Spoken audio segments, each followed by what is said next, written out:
నేడు కేంద్ర ప్రభుత్వం మన ముద్దుబిడ్డ అయినటువంటి పివి నరసింహారావు గారికి భారతరత్న అవార్డు ప్రదానం చేయడానికి ప్రతిపాదన పెట్టడం మనకు ఎంతో శుభపరిణామం.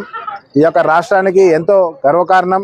అటువంటి ముద్దుబిడ్డ ఈ దేశానికి సేవ చేసి ఇట్లాంటి అత్యున్నతమైన పురస్కారం అందుకోవడం మేము ఈ రాష్ట్ర ప్రజలుగా, ఈ యొక్క ఉస్మానియా బిడ్డలుగా, ఈ ఉస్మానియాలోనే వారు చదువుకొని బ్యాచిలర్స్ డిగ్రీ కంప్లీట్ చేసి తను మన ప్రధానమంత్రిగా కూడా ఈ యొక్క దేశానికి దిశానిర్దేశకం చేసి ఆర్థిక ఇబ్బందుల్లో ఉన్నప్పుడు కూడా ఈ దేశాన్ని ఆదుకొని ముందుకు తీసుకొచ్చిన మహోన్నతుడు తను. ఈ యొక్క భారతరత్నకి అర్హుడు. ఇటువంటి భారతరత్న తనకి ఇవ్వడం ఈ యొక్క కేంద్ర ప్రభుత్వం కూడా ఎంతో మంచి పని చేసింది.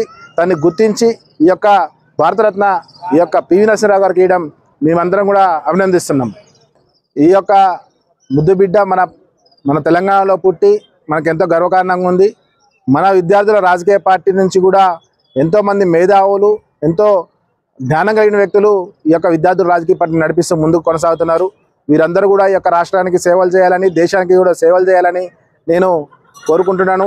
మన దగ్గర కూడా విద్యార్థులు రాజకీయ పార్టీలో కూడా ఎంతోమంది మరి లా డిగ్రీ పట్టాలు పెట్టి తనలాగే ఏదైతే పివి నరసింహారావు గారు ఏదైతే లా గ్రాడ్యుయేట్గా ఉండి తను ముందుకు ఏ విధంగా తన యొక్క మేధాన సంపదని ముందుకు తీసుకెళ్లాడో అదే రీతిలో మన విద్యార్థుల రాజకీయ పార్టీ కార్యకర్తలందరూ కూడా అది ఇన్స్పిరేషన్ తీసుకొని ముందుకు కొనసాగాలని మన విద్యార్థుల రాజకీయ పార్టీ మెంబర్స్ అందరినీ కూడా నేను కోరుకుంటున్నాను. జోహార్ పివి నరసింహారావు గారు. జోహార్ జోహార్ జోహార్ పివి నరసింహారావు గారు. జోహార్ జోహార్. పివి నరసింహారావు ఆశయాలను సాధిద్దాం సాధిద్దాం. పివి నరసింహారావు ఆశయాలను సాధిద్దాం సాధిద్దాం.